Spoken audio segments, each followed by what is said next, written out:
मुख्यमंत्री हा महाविकास आघाडीचाच होणार। खासदार संजय राऊतांनी पुन्हा एकदा विश्वास व्यक्त केलाय।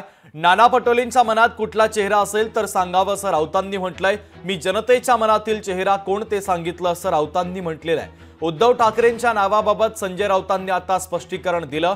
2019 मध्ये ठाकरे मुख्यमंत्री होतील असं मीच म्हणालो होतो असंही राऊतांनी म्हटलेलं आहे। एक लक्षात घ्या, नाना पटोले बरोबर म्हणतात, महाविकास आघाडीचाच मुख्यमंत्री, पण त्यांच्या समोर कोणी एखादा वेगळा चेहरा असले काँग्रेस पक्षाचे आणि समोर सांगावं, म्हणजे माझं काय अडचण नाही। काँग्रेस पक्षामध्ये जर काही चेहरा असेल, या आमचा मुख्यमंत्री पदाचा चेहरा आहे, तर नाना पटोले यांचा चेहऱ्याचा आम्ही स्वागत करू। पण नाना पटोले आमचे मित्र आहेत, त्यांची अडचण मी समजू शकतो, सगळ्यांची समजू शकतो। मी महाराष्ट्राला प्रिय असलेल्या चेहऱ्याविषयी म्हणतो।